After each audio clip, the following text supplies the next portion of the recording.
rejettent eux-mêmes et qui cassaient du PD dans les parcs et puis qui, 10 ans après, font leur coming out,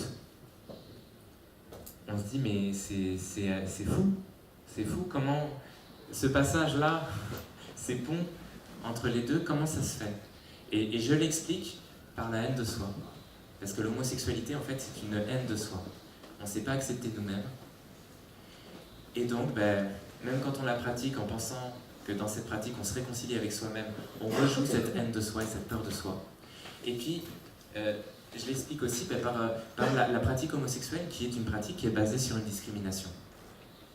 C'est pas une pratique d'amour. C'est une pratique qui repose sur une discrimination. Donc, à chaque fois qu'elle se pose, cette pratique-là se rejoue cette discrimination. Alors, je voudrais vous lire, parce que je ne l'ai pas cité dans mon livre, je suis un peu déçu, mais parce que je l'ai vu après. J'ai lu un livre qui s'appelle Le viol au masculin de Daniel Welzer-Lang, qui a travaillé avec beaucoup de jeunes. Il a accompagné beaucoup de jeunes, et notamment des jeunes en grande difficulté.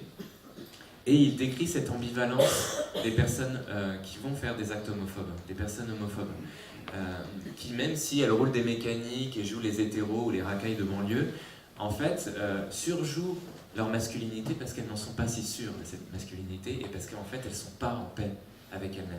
Et que les actes homophobes sont posés par des personnes qui, justement, sont très fragiles au niveau de leur sexualité, même si elles sont mariées parfois, même si ils roulent les mécaniques. Et en fait, un vrai homme, c'est quelqu'un qui prend aussi le risque de la douceur. C'est-à-dire qu'il acquiert sa force par la douceur. Et le problème de ces gars qui sont en fait en pleine construction, mais qui ont peur d'être ce qu'ils sont, c'est qu'ils surjouent, ils ne prennent pas le risque de la douceur, et ils surjouent leur masculinité pour finalement cacher qu'ils sont en plein effondrement identitaire et ils ont peur de leur sexualité. Alors je vais vous lire ce qu'il met parce que c'est quand même assez énorme. J'ai travaillé pendant 4 ans avec une bande de loupards, entre guillemets, tels qu'ils se définissaient eux-mêmes, dans le 17e arrondissement de Paris. Fréquemment, ils allaient, entre guillemets, casser du PD au square des Batignolles. En repensant à eux, à leurs discours, aux descriptions qu'ils aimaient faire, s'intégrant à leur mode de provocation par rapport à l'éduc, je reconnais volontiers ma cécité. La bande, 2 points. Une cinquantaine de jeunes de 14 à 30 ans, bardés de chaînes, de croix gammées pour certains, de blousons de cuir, vivaient une homosexualité latente. Sans vouloir en rien énoncer que ces hommes provoquaient le viol parce qu'homosexuels, le viol d'hommes est peut-être localisé autour des sphères homosexuelles. Moi j'enlève le peut-être. Qui fait les outings dans le milieu, c'est-à-dire de dénonciation forcée d'une homosexualité et délation, c'est nous. Qui supporte pas le milieu homosexuel, c'est nous.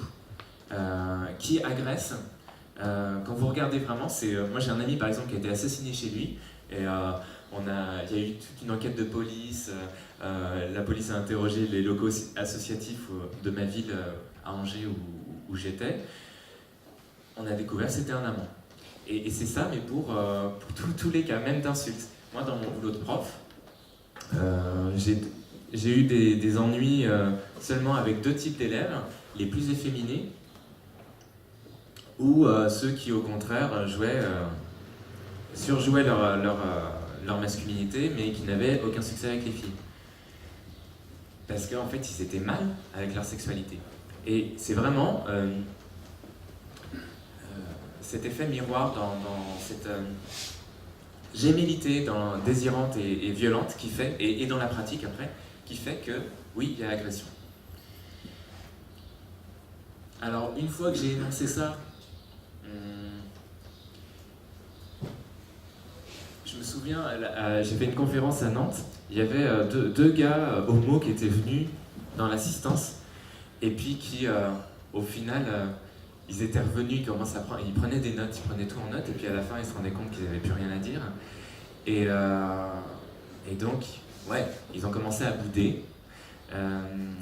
parce qu'ils se rendaient bien compte qu'en effet, ben, la violence n'était pas extérieure à la pratique homosexuelle ou à l'identité homosexuelle, elle venait de là, même si après, elle peut venir de l'extérieur, mais si elle vient de l'extérieur, c'est parce qu'elle vient de personnes qui sont très mal dans leur sexualité. Donc elles n'avaient plus rien à dire, et après elles se sont levées, et le seul joker qu'elles avaient, le seul prétexte, elles disent ouais non mais de toute façon toi tu défends l'hétérosexualité, on a bien compris. Je leur fais mais les gars, pas du tout. J'ai créé un site contre l'hétérosexualité. Ça s'appelle CUSH, Catho Uni contre l'hétérosexualité. Donc non, je défends que les couples femmes-hommes qui s'aiment. Je défends pas l'hétérosexualité. Ils sont partis. Ils sont partis, mais en fait, l'homophobie, c'est vraiment le seul... l'hétérosexualité, pardon, c'est la manière polie de nous taxer d'homophobes, mais sans que ça nous révolte, alors que ça devrait nous révolter. Parce que même l'Église défend pas l'hétérosexualité. Et puis, c'est vraiment... ça déchaîne une haine. C'est la seule chose qu'ils ont à nous reprocher. Vous êtes hétéros. Et qui justifie selon eux leur homophobie, leur violence, leur haine. Il y a très peu de temps, j'étais au Sentinelle debout devant le ministère de la Justice à Paris. Il y a une femme qui est passée, je pense qu'elle n'était pas lesbienne, et elle a arrêté son vélo et puis elle nous a dit « espèce d'hétéro ». Donc elle nous a même pas taxé d'homophobe, c'était juste espèce d'hétérosexuel. Donc il y a...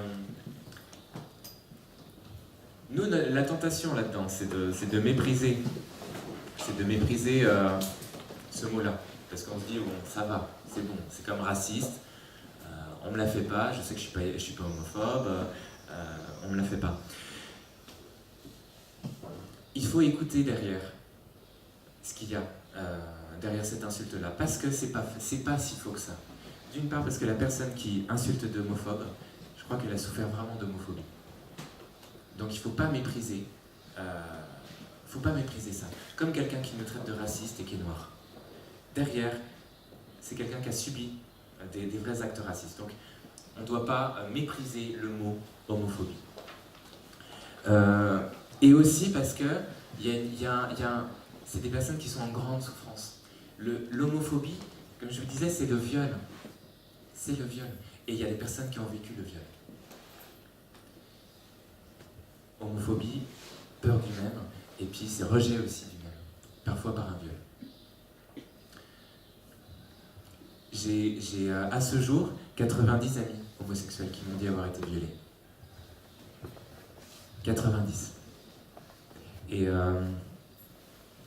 on ne me croit pas, parce que c'est tellement énorme, parce qu'on nous dit non, c'est génial, l'homosexualité c'est pas un choix, l'important c'est d'être heureux, l'important c'est d'aimer. Je leur dis, mais qu'est-ce que vous savez de ce que nous vivons? Qu'est-ce que vous savez? Vous voulez notre bien, mais vous ne savez pas ce qu'on a vécu. Alors après, c'est tellement caché, c'est tellement... c'est difficile, si vous voulez, Par exemple, j'ai un coloc, il vit des trucs super durs, il est homo, il vit des trucs super durs. Je crois que ce serait le premier à me dire mais n'importe quoi, ce lien entre viol et homosexualité c'est n'importe quoi. Et je vois ce qu'il vit, c'est d'une violence incroyable.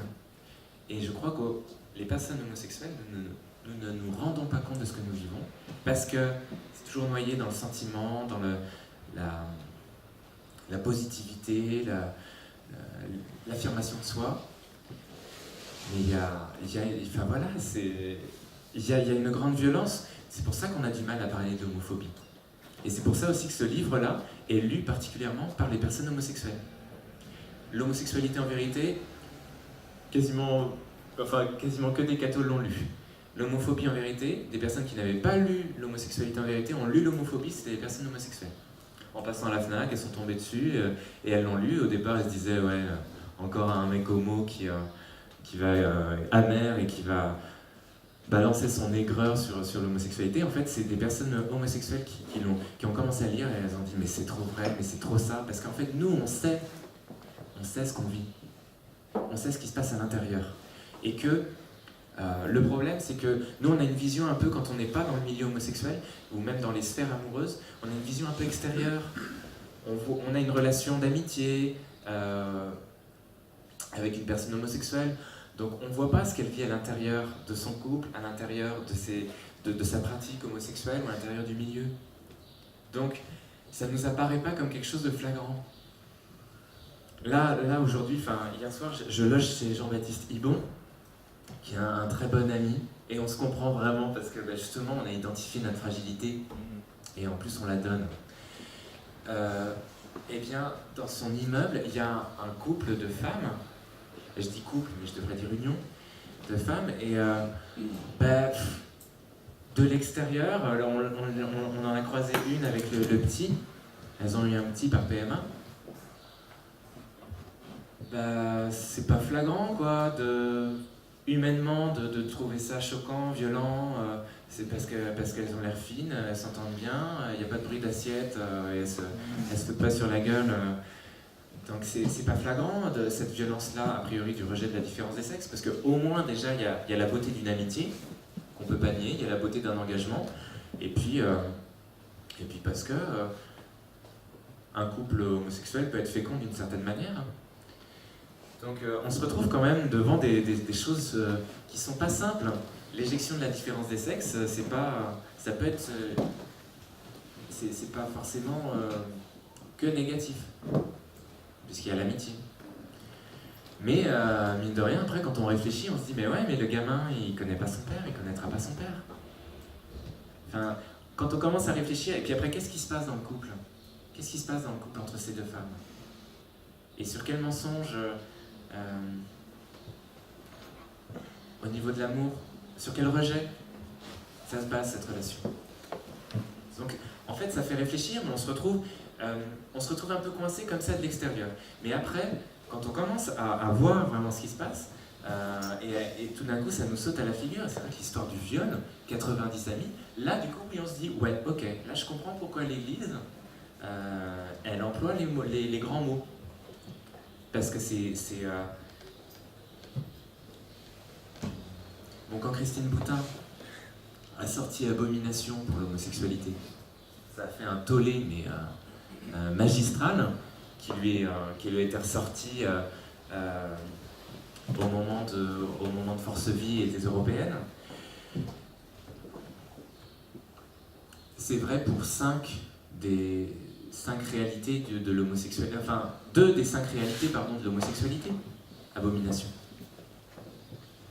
Pas pour 3 des autres, mais derrière le mot homosexualité, il y a le désir homosexuel, la personne qui ressent ce désir homosexuel, il y a l'acte homosexuel, et puis il y a le couple acte et le couple personne. Je répète, le désir, la personne homosexuelle, l'acte, le couple personne, parce qu'il y a 2 personnes, et il y a le couple acte. Et donc, abomination, bon, c'est dans la Bible, parce la Bible dit on rejette la différence des sexes, et ça c'est violent, parce qu'on rejette finalement toute humanité et tout amour. Et ça, le mot abomination concerne et l'acte homosexuel et le couple acte, mais il ne concerne pas le couple personne, il ne concerne pas la personne non plus, non, et il ne concerne pas le désir non plus qui est un signe de péché, mais qui n'est pas un péché. Parce que pour qu'il y ait péché, il faut une décision, et a priori, le désir homosexuel n'est pas fruit d'une liberté. Donc voilà, on est coincé avec ce mot homosexualité, mais être gêné par l'acte homosexuel, ça c'est pas de l'homophobie. Parce qu'il y a bien une souffrance, et il y a bien une souffrance identitaire, il y a bien une souffrance amoureuse, et il y a bien une violence. Donc l'homophobie, ce n'est pas être gêné par cette éjection de la différence des sexes dans l'humanité. En revanche, l'homophobie, c'est attaquer une personne homosexuelle. Et c'est la peur aussi du même. Et on est tous homophobes. Nous sommes tous homophobes, parce qu'on peut tous avoir peur de soi. C'est le travail d'une vie que de s'aimer. Et on peut tous être homophobes. Moi le premier. Et en fait, le meilleur moyen de guérir de cette homophobie qui fait partie de notre condition humaine, c'est l'amitié, je crois. c'est l'amitié, et puis c'est aussi quelque part la différence qui nous permet de nous accepter nous-mêmes. Mais quand on nous dit « Ouais, espèce d'homophobe », au lieu de dire ouais, n'importe quoi ou à d'autres, ben, tu peux dire bon, oui, je suis homophobe parce que je suis humain, mais toi aussi, hein, on peut tous être homophobes. Et puis après, ben, qu'est-ce qu'on met derrière? C'est quoi l'homophobie? Tu me traites d'homophobe, c'est quoi l'homophobie? Est-ce que c'est juste faire frein à tous tes désirs, ou est-ce que c'est vraiment ben, un acte violent? Et là, ben, déjà, on peut être dans un vrai dialogue, quoi. Et c'est vrai que ben, on a été taxé d'homophobe, là pour le mariage pour tous, mais moi, quand on me taxe d'homophobe, je dis, mais attends, moi, c'est pas parce que je suis contre une loi que je suis contre toi, t'es pas une loi jusqu'à preuve du contraire, t'es une personne. Donc, toujours mettre la personne au centre avec de l'humour et dire, bah ouais, et puis, mais c'est vrai, oui, je suis homophobe, mais parce que je suis humain et que bah, la peur de la haine de soi, on peut tous l'avoir. Après, je suis gêné par l'homosexualité, oui, c'est vrai, mais à raison, à raison. Parce que ce que je vois, c'est une blessure au niveau identitaire. Et puis après, c'est quand elle n'est pas reconnue et qu'elle est pratiquée, cette blessure, elle devient violence. Elle devient violence. Rejeter la différence des sexes, c'est violent. Parce qu'après, même dans les unions homosexuelles, ça se traduit sous forme de rapports de domination-soumission qui sont plus marqués. Parce que quand il n'y a pas la différence qui incarne notre amour, et du coup, on met le paquet sur des choses extérieures. Et dans les couples homosexuels, il y a cette... comme il n'y a pas la différence des sexes qui mettent l'air frais, quoi, qui incarnent l'amour, du coup, on met le paquet sur plein de choses extérieures. Sur les voyages, sur le sexe, sur les sentiments, sur l'engagement politique, sur le volontarisme. Parce qu'en fait, on n'a plus le roc de la différence des sexes qui incarne l'amour. Donc on met le paquet sur des choses très extérieures. Et puis ben, comme ça ne nous comble pas, ça peut nous satisfaire, mais comme ça ne nous comble pas, ben, au bout d'un moment, on va voir ailleurs. Et l'homophobie, dans le milieu homosexuel, elle se traduit par l'infidélité, beaucoup. Et quand les couples restent ensemble, elle se traduit par une agressivité. C'est-à-dire que l'autre, on lui reproche en fait de nous être trop semblables et en même temps de ne pas nous évader, quoi. Enfin, de ne pas nous permettre de nous évader. C'est lisse, quoi. On se fait chier. Et dans les couples qui sont depuis 20-30 ans ensemble, que je connais, hein, il y en a, enfin, c'est justement ceux-là qui me disent, bah ouais, moi je suis avec mon compagnon, mais je sais plus qui il est, je sais pas exactement ce que je vis avec lui. Parce qu'en fait, il n'y a que la différence qui nous permet de nous positionner. Alors, il y a une altérité dans les couples homosexuels. L'autre, il est toujours autre avec ses goûts, son éducation, son caractère, etc. Mais il n'y a pas cette altérité fondatrice qui permet vraiment de se positionner et puis de s'ouvrir après à la vie. Et donc, il y a une espèce de... Au départ, c'est cool. Et puis, petit à petit, c'est... mais qui... Enfin, voilà, c'est mon coloc, c'est mon meilleur ami, c'est mon père, il m'infantilise, là, pourquoi on n'est pas dans un rapport très ajusté. Qu'est-ce qu'on vit? Et puis bon, c'est mon meilleur ami. On s'aime pas assez pour rester ensemble, mais on se déteste pas assez pour rompre. Et puis qu'est-ce qu'on vit, quoi? On couche même plus ensemble. Donc les couples les plus durables, on va dire, sont ceux qui reconnaissent le plus les limites objectives du couple homosexuel. Après, je dis bien que ces limites-là font écho à pas mal, à tous les couples hétéros qui vivent dans le rêve de fusion, mais une fusion où en fait on ne sait plus qui on est, quoi. Parce que la fusion, c'est la confusion. Et que le semblable n'aide pas, le semblable sexuel n'aide pas en fait à avoir cet espace qui permet la respiration, qui permet la relation. Donc on se retrouve avec des mauvaises surprises, quelque chose de... voilà. Pas d'espace, on étouffe. Moi je l'ai vécu, hein. Je l'ai vécu et... Donc malgré les sincérités, malgré la volonté de s'engager, il y a, sans la différence des sexes, c'est un mystère ça, c'est un mystère. Pourquoi la différence des sexes? Ben, pas dans tous les cas, mais pour un cas, ça marche, c'est génial. Mais on se retrouve avec le mariage pour tous à défendre un trésor fragile, très fragile, et un mystère qui nous dépasse. Et c'est pour ça qu'on a du mal à dire, bah ouais, pourquoi on a défendu... on n'a pas défendu le mariage pour tous, pourquoi on s'est opposé, pourquoi on a dit ben non, un enfant il a besoin que son père et que son père et sa mère s'aiment, et que c'est une condition d'existence et d'amour qu'il faut défendre par la loi. On a du mal à le justifier, hein. C'est difficile. Hein. Même là, enfin, j'en parlais avec une dame qui a pris mon livre, il y a eu un clivage très très violent qui est encore présent aujourd'hui dans les cercles amicaux, dans les familles, dans l'église. C'est d'une violence incroyable. Donc on défend un trésor fragile parce que c'est un trésor d'amour, la différence des sexes. Et que donc il ne s'impose pas, il aime. Mais on défend un trésor fragile. Je vais conclure et puis après je vais vous laisser me poser des questions.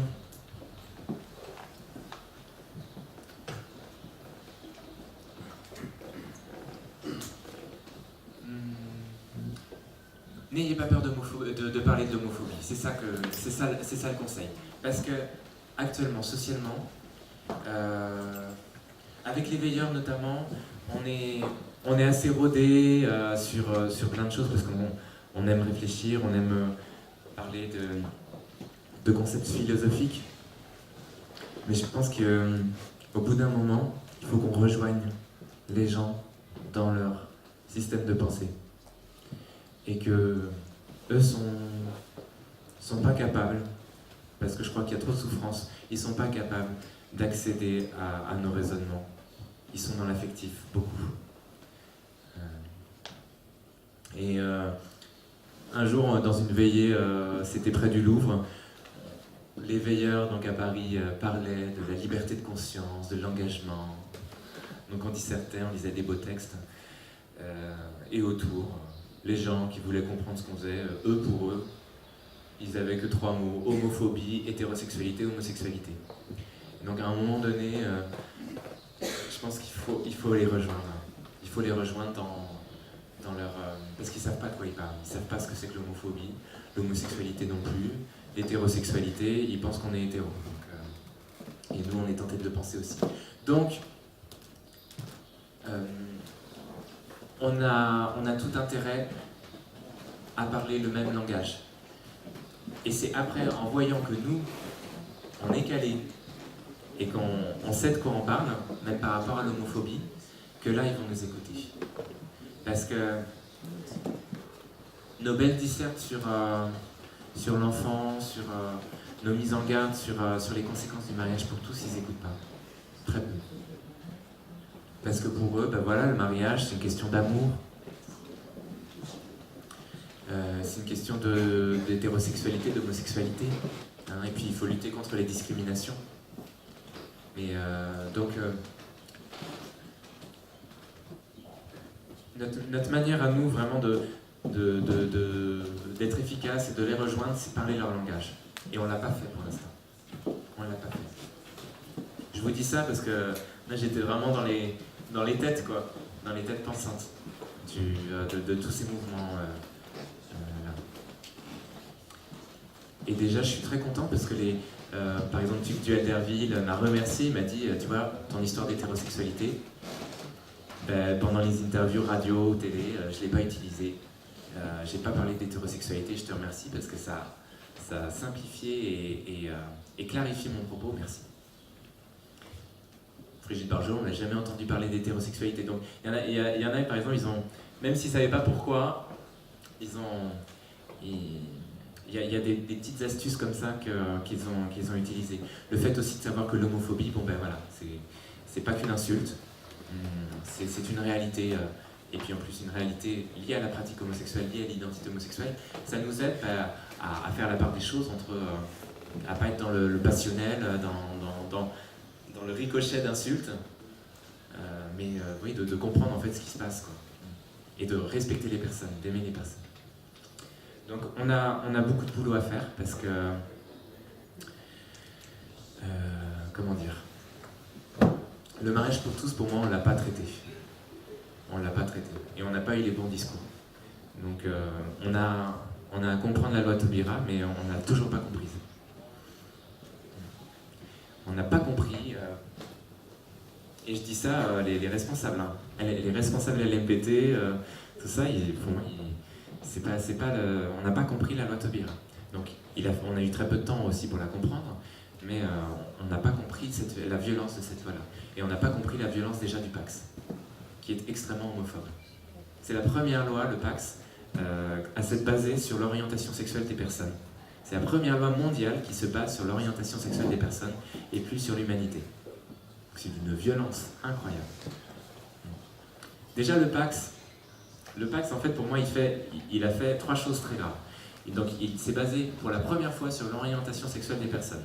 Donc, il a animalisé les personnes. Deuxième chose, il a justifié socialement l'acte de répudiation. C'est-à-dire que le Pax peut être brisé sans même que la personne avec qui on l'a contracté le sache. Et ce qui est encore plus grave, c'est que le Pax a transformé en contrat toute relation humaine, d'amitié, de fraternité. Toute relation humaine a été transformée en négoce, enfin en commerce. Il n'y a plus la gratuité. Ça a l'air comme ça anodin, on se dit ouais, le Pax c'est pas grave. Pour moi, le Pax, bon, c'est évidemment, il n'y a pas eu l'ouverture sur la filiation, mais le Pax c'était déjà hyper grave. Et on s'est rassuré comme on pouvait en disant bon voilà, faut donner un statut au couple pour protéger le couple, etc. Alors déjà, le Pax n'a pas été demandé pour ça, il a été demandé comme justification symbolique d'amour homosexuel. Et puis en fait, il a justifié la bipolarité, hétérosexualité, homosexualité. Et le Pax, on pouvait déjà protéger les personnes en tant que citoyens. Il y a tutelle testamentaire, il y a délégation d'autorité parentale, il y avait déjà des choses qui permettaient de sécuriser les partenariats. Donc, en passant par le Pax en fait, a fait symboliquement quelque chose de très grave. Il a réduit l'humanité à la pulsion. Alors après le mariage pour tous, c'était la passerelle du mariage pour tous, c'était le Pax. Donc on reprend les mêmes conneries que le Pax, donc on réduit les êtres humains à leur pulsion, donc on se base sur l'hétérosexualité. Donc on nous a fait croire que le mariage était hétérosexuel. Première nouvelle, le mariage n'a jamais été hétérosexuel. C'est pas l'orientation sexuelle qui fait le mariage, c'est la différence des sexes. C'est pas pareil. Donc le mariage n'est pas hétérosexuel. Donc on nous a fait croire que le mariage était hétérosexuel. Et Madame Taubira, elle est arrivée en disant, dans La Croix, donc c'était le journal La Croix, c'est le moment où elle a lancé les festivités, comme par hasard, elle s'est basée sur l'hétérosexualité. Elle a dit, moi je me vois